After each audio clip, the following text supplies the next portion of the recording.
Friends நேர்களுக்கு வணக்கம். தமிழ்னு பார்த்து நிறைய பேர் தெரிஞ்சு நினைக்கிறேன். அந்த டாப் 4 டீம்ஸ் வந்து எந்த டீம்ஸ் வந்து ப்ராபபிளாக வந்து பிளே ஆஃப்க்கு போகிற வாய்ப்பு இருக்குன்றதை இப்போ நிறையா பேர் கெஸ் பண்ணிட்டு இருக்காங்க. ஸோ அந்த வகையில் நானும் யோசிச்சுட்டு இருந்தேன், என்னடா இன்னும் டீம்ஸே நம்ம கம்ப்ளீட் பண்ணலையே, எந்தெந்த டீம்ஸில் எந்தெந்த பிளேயர்ஸ் வந்து ப்ராபபிளாக இருப்பாங்கன்னு சொல்லி நம்ம கம்ப்ளீட்டாக பண்ணல. இதுக்கு நடுவில் வந்து இப்போ எல்லாருமே வந்து இந்த டீம்ஸ் தான்ப்பா பிளே ஆஃப் போகும் அப்படின்னு சொல்லிட்டு வாய்ப்பு இருக்குன்னு சொல்லிட்டு இப்போ எல்லாமே அனலைஸ் பண்ண ஆரம்பிச்சிட்டாங்க. ஸோ அவங்க வந்து அனலைஸ் பண்ணுறதுக்கு நிறைய ரீசன் இருக்கலாம். ஒன்று வந்து டீமோட பவுலிங் ஸ்ட்ரென்த்து, ரெண்டாவது பேட்டிங் ஸ்ட்ரென்த்து. மேக்ஸிமம் இதாக தான் இருக்கும். ஸோ அதுக்கடுத்து இன்னும் நிறைய பேர் வந்து power play and middle and death overs, இதில் பேட்டிங்காக இருக்கட்டும், அதுக்கடுத்து பவர் பிளேயில் பவுலிங்காக இருக்கட்டும், அண்ட் மிடில் ஓவர் பவுலிங்காக இருக்கட்டும், அதுக்கடுத்து டெத் ஓவர்ஸாக இருக்கட்டும். ஸோ எல்லாத்துலேயும் வந்து பேட்டிங் அண்ட் பவுலிங் சொல்லிட்டு நிறைய ஸ்ட்ராட்டஜியை வந்து கையாளுறாங்கன்னு சொல்லணும். ஸோ இதெல்லாம் என்ன தான் பார்த்து நம்ம சொன்னாலுமே கடைசியாக வந்து டீம் கோர்னு ஒன்று இருக்குது. கண்டிப்பாக டீம் ஃபார்மேஷன் எல்லாருமே சொல்லுவாங்க. ஸோ அந்த ஃபார்மேஷனுக்கு எந்தெந்த டீமுக்கு வந்து செட் ஆகுன்றதா இப்போ மேக்ஸிமம் எல்லாருமே காமனாக பார்க்குற விஷயங்கள். ஸோ அதன் அடிப்படையில் இப்போது நம்ம சொல்ல போகிற விஷயம்னு பார்த்தீங்கன்னா நிறைய பேர் சொல்லியிருக்காங்க. ஸோ அது எல்லாத்தையும் பார்த்து நம்ம சைடுலேருந்து இந்த மாதிரி டீம்ஸ் வர வாய்ப்பு இருக்குன்னு தான் சொல்கிறோம். ஸோ இதில் வந்து நான் சொன்ன டீம்ஸ் ஏதாவது வந்து இதெல்லாம் வர வாய்ப்பே இல்லை, இந்த டீம்ஸ்லாம் நீங்கள் விட்டுட்டீங்க அப்படின்னு சொன்னால் கண்டிப்பாக வந்து எல்லாருக்குமே தோணும். ஏன்னா 10 டீம்ஸில் வந்து 4 டீம் செலக்ட் பண்ணுறோன்னா கண்டிப்பாக வந்து மிச்சம் 6 டீம் என்ன டம்மி டீமா, வேஸ்ட்டா அப்படின்னு நிறையா பேர் கேள்வி கேட்பாங்க. ஸோ ஆக்சுவலாக வந்து இது ஃபைனலாக வந்து நம்ம மேட்ச் முடிஞ்ச பிறகு தான் எல்லாருக்கும் தெரிய வருன்றதா உண்மை. ஸோ இருந்தாலுமே வந்து இந்த டீம்ஸ்லாம் போகிறதுக்கு பாசிபிள் அதிகமாக இருக்குன்றதை நம்ம பார்த்துட்ருக்கோம்.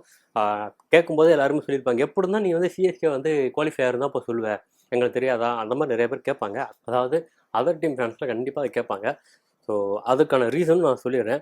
ஸோ ஃபர்ஸ்ட் ஆஃப் ஆல் வந்து நம்ம 10 டீம்ஸ் அப்படின்னு எடுத்தோம்னா எல்லாருக்குமே தெரிஞ்சிருக்கு என்னென்ன டீம்ஸ்ன்ட்டு. ஸோ இப்போ இருக்கிற 10 டீமில் வந்து ஃபஸ்ட்டு டீமாக வந்து இந்த டீம் தான்ப்பா எலிமினேட் ஆகும், இந்த டீமுக்கு தான் வாய்ப்பு இல்லைன்னு சொல்லிட்டு நம்பர் 1 டீமாக வந்து எல்லாருமே மேக்ஸிமம் சூஸ் பண்ண டீம் என்னென்னு பார்த்தீங்கன்னா பஞ்சாப் கிங்ஸ் தான் கண்டிப்பாக சொல்லி ஆகணும். பஞ்சாப் ஃபேன்ஸ் தான் கோச்சிக்காதீங்க. ஆக்சுவலாக இது வந்து ஒரு ப்ரெடிஷன் தான், எல்லாருமே சொல்கிறாங்கன்னு சொல்லி நம்ம இன்ஃபார்ம் பண்ணிகிட்ருக்கோம். ஸோ மற்றபடி வந்து பஞ்சாப்க்கு நமக்கு எந்த சம்மந்தமும் இல்லை, அவங்க சொல்கிறாங்க, நம்மளும் கொஞ்சம் பார்த்துட்டு அதை நம்ம சொல்கிறோம். நல்ல டீம் தான். ஸோ ஆக்ஷனில் வந்து 110 கோடிக்கு மேலே வச்சுருந்தாங்க கையில், நிறையா பிளேயர்ஸை பிக் பண்ணியிருந்தாங்க.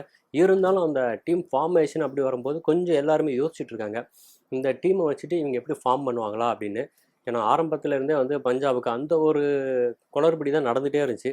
இப்போ வந்து புதுசாக வந்து பார்த்திங்கன்னா ஒரு கோச் வேறு வந்திருக்காங்க. ஸோ இந்த மாதிரி டீமுக்குள்ளே வந்து ஃபார்மேஷன் இல்லாத போது அவங்களால எப்படி வந்து சக்ஸஸ்ஃபுல்லாக ஒரு டீமாக இருக்க முடியும் தான் இப்போ எல்லாருமே கேள்வி கேட்டுருக்காங்க. இது எல்லாத்தையும் தாண்டி ஒரு டீமாக பார்க்கும்போது கண்டிப்பாக வந்து பஞ்சாப் சைடு வந்து போலிங் சைடு ரொம்ப வீக்காக இருக்குது. ஸோ அதை வந்து நிவர்த்தி பண்ணுறதுக்கு அவங்க பேக்கப் பிளேயர்ஸ் இருந்தாலுமே அந்த டீம் ஃபார்மேஷனில் போலிங் வீக்காக தான் இருக்குன்னு தான் ஓவரால் எல்லாருமே சொல்லிட்டுருக்காங்க. ஸோ நம்ம ஃபஸ்ட்டு டீமை வந்து பஞ்சாப் வந்து தகுதி பெறாதுன்ற மாதிரி இப்போ சொல்லிட்டு இருக்காங்க. ஸோ அதற்கடுத்தபடியாக இந்த டீம் உள்ளே போகவே போகாது அப்படின்னா அது வேறு ஆப்ஷனே இல்லை. நிறைய பேர் வந்து நம்ம ஸ்ட்ராங்கஸ்ட் டீம்னு சொல்லிட்டு இருக்க நம்ம டெல்லியை தான் எல்லாருமே சொல்கிறாங்க. டெல்லி வந்து ரொம்ப ஸ்ட்ராங்காக இருக்காங்க. இப்போ பேட்டிங் சைடு எடுத்தாலும் பேட்டிங்கில் ஸ்ட்ராங்காக இருக்க மாதிரி தெரியுறாங்க, பவுலிங் சைடு எடுத்தாலும் பவுலிங்லும் ரொம்ப ஸ்ட்ராங்காக இருக்க மாதிரி தெரியுறாங்க. அப்புறம் என்னப்பா பிரச்சனை நிறைய பேர் கேட்பீங்க, அதுதான் அங்கே பெரிய பிரச்சனையே. ஸோ அவங்க வந்து பேட்டிங் சைடுக்காக டீம் வந்து ஃபார்ம் அப் பண்ண போகிறாங்களா, இல்லை பவுலிங் சைடு ஃபார்ம் அப் பண்ண போகிறாங்களா அப்படின்னு சொல்லிட்டு ரொம்ப கன்ஃபியூஷன் வரும். ஸோ அதுவே வந்து அவங்க பெரிய மைனஸாக மாறுன்ற மாதிரி பேசிகிட்டு இருக்காங்க. இந்த மாதிரி புதுசாலாம் நிறைய பேர் சொல்கிறாங்க, அது எப்படின்னு தெரில. ஆனால் டெல்லி வராதுன்ற மாதிரி சொல்லிட்டு இருக்காங்க. சரி, நம்மளும் அதே சொல்லி வைப்போமே தான் சொல்லிட்டு இருக்கோம். ஸோ 2வது டீம் வந்து டெல்லி வரவே வாய்ப்பு இல்லை அப்படின்னு சொல்லிட்டு இருக்காங்க. ஸோ 3வதாக பார்த்தீங்கன்னா நம்ம எல்லாருமே கெஸ் பண்ண ஒரு டீம் தான் கண்டிப்பாக வந்து லக்னோ சூப்பர் ஜெயிண்ட் தான். கேஎல் ராகுல் வெளியே போயிட்டு ரிஷப் பண்ட் உள்ளே கொண்டு வந்திருக்காங்க. ஸோ ரிஷப் பண்ட்டுக்காக பார்த்தீங்கன்னா 27 கோடி வந்து இன்வெஸ்ட் பண்ணியிருக்காங்க. ஸோ அதனாலேயே மற்ற பிளேயர்ஸ் எல்லாம் அவங்களால வாங்க முடியாமல் போயிடுச்சுன்னு சொல்லிட்டு நம்ம நிறைய பேசியிருந்தோம். ஸோ அதுதான் வந்து அவங்களோட பெரிய மைனஸாக பார்க்கப்படுது. ஒரு டீம்னா பார்த்தீங்கன்னா கரெக்டாக ஒரு 11 பேர் வந்து டீமில் செட் ஆகிற மாதிரி இருக்கணும். ஆனால் இவங்க சைடு பார்த்தீங்கன்னா ஒரு 2-3 பிளேயர்ஸ் வந்து ஒரு அன்கேப்டு பிளேயரை தான் கண்டிப்பாக கொண்டு வர போகிறாங்க, இல்லைனா ஒரு அன்எக்ஸ்பீரியன்ஸ் பிளேயர் தான் கண்டிப்பாக இருப்பாங்கன்ற மாதிரி பேசிகிட்டு இருக்காங்க. ஸோ இதெல்லாத்தையும் தாண்டி குறிப்பாக எல்லாருமே மென்ஷன் பண்ணக்கூடிய ஒரு விஷயம் பார்த்தீங்கன்னா அந்த டீமோட ஓனர் சஞ்சய் கோயங்கா பற்றி எல்லாருக்குமே தெரியும். ஸோ அவரோட அந்த ஆட்டிடியூடுக்காகவே கண்டிப்பாக இந்த வருஷம் டீம் போகாதுங்க அப்படி தான் எல்லாரும் சொல்லிட்டு இருக்காங்க. வெயிட் பண்ணி பார்ப்போம். ஸோ அதுக்கடுத்தபடியாக நம்ம யாருமே அன்எக்ஸ்பெக்ட் பண்ணாத ஒரு டீம்னா கண்டிப்பாக கேகேஆர் தான் சொல்லி ஆகணும். கேகேஆர் சொன்னால் நிறையா பேர் யோசிப்பீங்க, லாஸ்ட் இயர் வந்து அவங்க தான்ப்பா சாம்பியனாக இருந்தாங்க, இந்த வருஷம் அவங்க வந்து எலிமினேட் ஆகிடுவாங்கன்ற மாதிரி எப்படின்னு சொல்லலாம்னு சொல்லிட்டு கேகேஆர் ஃபேன்ஸில் குதிச்சு எழுவாங்க. ஆக்சுவலாக அதை நான் சொல்ல நிறைய பேர் வந்து சொல்லிட்டு இருக்காங்க. இன்னும் சொல்ல போனால் பீட்டா கூட நிறைய விஷயம் நம்ம சொல்லியிருக்காரு நினைக்கிறேன். அவரோட ப்ரெடிஷன்லையும் பார்த்தீங்கன்னா கேகேஆர் வந்து இடம்ன்ற மாதிரி தான் பேசியிருந்தாரு. ஸோ அதற்கான ரீசன் என்னன்னு பார்த்தீங்கன்னா அந்த டீமில் இல்லாத பிளேயர் ஆக்சுவலாக வந்து மிச்சல் ஸ்டாக்காக இருக்கட்டும், 2வது ஸ்ரேயஸ் ஐயர் இருக்கட்டும். ஸோ இவங்க 2 பேரும் வந்து டீம் விட்டு வெளியே போயிட்டாங்க. ஸோ ஸ்ரேயஸ் ஐயர் வெளியே போனால் நமக்கு எல்லாருக்குமே எல்லாருக்குமே தெரியும். இருந்தாலும் மிச்சல் ஸ்டார்க் எதுக்கு ரிலீஸ் பண்ணாங்கன்ற நிறைய பேர் வந்து கேட்டுட்டு இருக்காங்க. ஸோ அதற்கு வந்து ப்ராப்பரான பதில் இல்லன்னு தான் கண்டிப்பா வந்து நம்ம சொல்லணும். ஸோ இருந்தாலும் இப்போ இருக்கிற பிளேயர்ஸ் வச்சு டீம் வந்து ஃபார்மேஷன் பண்ணலாம். இருந்தாலும் லாஸ்ட் டைம் மாரி அவங்களால சக்ஸஸ்ஃபுல்லா கொண்டு போக முடியுமானா, கண்டிப்பா வந்து லாஸ்ட் டைம் மாரி இருக்காதுன்னு தான் எல்லாருமே சொல்லிட்டு இருக்காங்க. ஸோ இந்த 5 டீம் தான் வந்து மெயினா வந்து குவாலிஃபை ஆகாதுன்ற மாரி நிறைய பேர் மேக்ஸிமம் சொல்லிட்டு இருக்காங்க. ஸோ அதற்கு அடுத்தபடியா குவாலிஃபை ஆகக்கூடிய டீம்ஸ் அப்படின்னு பார்த்தோம்னா, நம்பர் 1 ஆஸ் யூசுவல் நீ எல்லாம் சொல்லப் போற எல்லாருக்குமே தெரியும். சிஎஸ்கே தான் சொல்லப் போறேன்பீங்க. ஸோ அது கிடையாது. ஸோ எல்லாருமே சொல்லக்கூடிய விஷயம் வந்து பார்த்தீங்கன்னா, நம்பர் 1 குவாலிஃபிகேஷன் வருது எம்ஐ தான் அப்படின்னு சொல்லிட்டு இருக்காங்க. எஸ் மும்பை இந்தியன்ஸ் தான். ஸோ லாஸ்ட் டைம் வந்து எவ்வளோ குளறுபடிகள், எந்தெந்த கன்ஃப்யூஷன் இருந்துச்சோ எல்லாமே இப்போ கிளியர் ஆயிடுச்சு.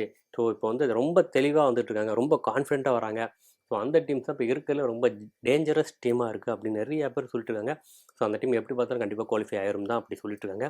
2வது அவங்க குவாலிஃபை ஆகிறதுக்கு இன்னொரு தகுதி என்னன்னு பார்த்தீங்கன்னா, ஹோம் கிரவுண்டில் வந்து 7 போட்டி நடக்குது. அதில் வந்து மினிமம் 5 வின் பண்ணணும். ஸோ இந்த மும்பை கண்டிப்பாக 5 டீம் வின் பண்ணுவாங்க. ஸோ அதர் கிரவுண்டில் எப்படி பார்த்தாலும் 3 வின் பண்ணிடுவாங்க. ஸோ இதான் வந்து அவங்க கால்குலேட் பண்ணுறாங்க. எஸ் கண்டிப்பாக வந்து மும்பை இந்தியன்ஸ் வந்துடும். நெக்ஸ்ட் வேறு எதுவுமே இல்லை, ஃபாரெவர் நம்ம சிஎஸ்கே தான். ஸோ அதற்கு ரீசன் என்ன பார்த்தீங்கன்னா, நிறைய பேர் கேட்கக்கூடிய விஷயங்கள் வந்து ஹிட்டரே இல்லை. ஸோ ஹிட்டர் இல்லாமல் எப்படி ஒரு டீமால் வந்து குவாலிஃபை ஆக முடியும் நிறைய பேர் கேட்கலாம். ஸோ இருந்தாலும் இப்போது ரீசெண்டாக கூட ஒருத்தர் வந்து கமெண்ட் பண்ணியிருந்தார். எஸ் நம்ம சிஎஸ்கேல இருக்கிற பிளேயர்ஸ் எல்லாருமே பார்த்தீங்கன்னா நார்மலாக ஆடுற மாதிரி தான் இருக்கும். ஸோ இருந்தாலும் அவங்களால வந்து ஹிட்டிங் பண்ண முடியும். ஸோ சிஎஸ்கேல இருக்கிற 8 பேர் வந்து கன்ஃபார்மாக பெரிய ஹிட்டிங் போகக்கூடிய பிளேயர்ஸ் தான் அப்படின்னு சொல்லிட்டு நிறைய பேர் வந்து கமெண்ட்ஸ் போட்டுட்ருக்காங்க. அது உண்மை தான். ஸோ எப்படி பார்த்தாலுமே நம்ம சிஎஸ்கேன்னு வரும்போது ஒரு டீமை ஒரு ஃபேமிலியாக கொண்டு போகிறதுல வந்து நம்பர் 1னா கண்டிப்பாக நம்ம ஐபிஎல்ல சிஎஸ்கே தான் சொல்லி ஆகணும். ஒரு சக்ஸஸ்ஃபுல் டீம்னா கண்டிப்பாக சிஎஸ்கே தான். ஸோ அந்த வகையில் சேம் மேனேஜ்மெண்ட், சேம் தலை அண்ட் ருத்துராஜ் தலைமையில் இப்போது வந்து வேறு லெவலில் டீமை ஃபார்ம் பண்ணியிருக்காங்க. ஸோ கண்டிப்பாக சிஎஸ்கே வந்து குவாலிஃபை ஆகும் தான் இப்போ எல்லாருமே சொல்லிட்டுருக்காங்க. ஸோ அதற்கடுத்தபடியாக 3வது பிளேஸ் அப்படின்னு பார்க்கும்போது கண்டிப்பாக வந்து நம்மளோட நெய்பர்ஹுட் அப்படின்னு சொன்ன நிறைய பேர் தெரிஞ்சிருக்கும். S RCB. ஸோ இந்த வருஷம் ஈசாலா கப் நம்தேன்னு சொல்லிட்டு நிறையா பேர் பேசிட்டு தான் இருக்காங்க. ஸோ ஈவன் நம்ம தமிழகத்தோட நிறையா பேர் வந்து ஆர்சிபி ஃபேன்ஸ் நிறையா பேசியிருக்காங்க. ஸோ இந்த தடவை கண்டிப்பாக வந்து நாங்கள் ஸ்ட்ராங்காக கம்பேக் கொடுக்குறோம். ஸோ கண்டிப்பாக இந்த தடவை கப்பு எங்களுக்கு தான்ற மாதிரி பேசிகிட்டு இருக்காங்க. வெயிட் பண்ணி பார்ப்போம். ஆனால் அவங்க சைடு நிறைய மைனஸ் இருக்குன்னு நம்ம ஒத்துக்கிட்டு தான் ஆகணும். நல்ல நல்ல பிளேயர்ஸ் வந்து பிக் பண்ணியிருந்தாலுமே வந்து ஆர்சிபி அவங்களோட ஹோம் கிரவுண்ட் அட்வான்டேஜ் அதிகமாக இருக்கனால வந்து கண்டிப்பாக வந்து பிளே ஆஃப்குள்ளே வந்துருவாங்கன்னு தான் இப்போ எல்லாருமே பேசிகிட்டு இருக்காங்க. ஸோ அதற்கடுத்தபடியாக நம்ம செமிஃபைனல் ஃபைனல் தான் கொஞ்சம் கஷ்டமாக இருக்கும். அது வந்து கண்டிப்பாக ஹைதராபாத் அண்ட் கொல்கட்டாவில் மாதிரி தான் நடக்கும்னு சொல்லிட்டு இருக்காங்க. ஏன்னா வந்து லாஸ்ட் டைம் வந்து அவங்க தான் ஃபைனலிஸ்ட். ஸோ அந்த கிரவுண்டில் தான் மேக்ஸிமம் இருக்குன்னு சொல்லிட்டு இருக்காங்க. வெயிட் பண்ணி பார்ப்போம், என்ன வேணால் நடக்கலாம். ஸோ ஆர்சிபி இந்த வருஷம் வந்து கன்ஃபார்ம் உள்ளே போகிற மாதிரி தான் எல்லாருமே சொல்லிட்டு இருக்காங்க. வெயிட் பண்ணி பார்ப்போம். ஸோ அதற்கு அடுத்தபடியாக 4வது பொசிஷன் தான் இங்கே 2 டீம் வந்து இருக்குன்னு தான் கண்டிப்பாக சொல்லணும். Yes SRH and GT. So எப்படி பார்த்தாலுமே வந்து 2 டீமும் வந்து செம்ம வெயிட்டாக தான் இருக்காங்க. நம்ம எல்லாருக்குமே தெரிஞ்சிருக்கும் எஸ்ஆர்ஹெச்சில் என்ன மாதிரி வந்து பேட்டிங் லைனப் இருக்குது அப்படின்னு. ஸோ அதே மாதிரி தான் வந்து நம்ம ஜிடிலையும் ஒரு ஆல்ரவுண்டர்ஸ் 2வது ஃபேஸ் பார்த்திங்கன்னா அதிக பேர் இருக்காங்க. ஸோ அவங்க ஹோம் கிரவுண்ட் அட்வான்டேஜ்னு பார்க்கும்போது தான் அங்கே பெரிய மைனஸே இருக்குது. ஸோ ஜிடியா அண்ட் எஸ்ஆர்ஹெச் இந்த 2 பேரில் வந்து யார் உள்ளே வர்றதுக்கான அதிக வாய்ப்பு இருக்குன்னு நீங்கள் நினைக்கிறோம் கண்டிப்பாக அதையும் மென்ஷன் பண்ணுங்கள். ஸோ இது எல்லாத்தையும் தாண்டி இப்போ இருக்கிற டீம்ஸில் எந்த 4 டீம்ஸ் வந்து பிளே ஆஃப்குள்ளே போகும்னு சொல்லி நீங்கள் நினைக்கிறோம் கண்டிப்பாக அதையும் மென்ஷன் பண்ணுங்கள். இது எல்லாத்தையும் தாண்டி நான் சொன்னதில் ஏதாவது தவறு இருந்தாலும் அதையும் மென்ஷன் பண்ணுங்கள். ஸோ கழிவு ஊற்ற வேண்டாம், டீசெண்டாக மென்ஷன் பண்ணுங்கள். ஸோ இதோட இந்த வீடியோ முடிச்சு நம்ம அடுத்த சந்திக்கிறேன். அதுவரை உங்களுக்கு விடுபடுது சண்முகம்.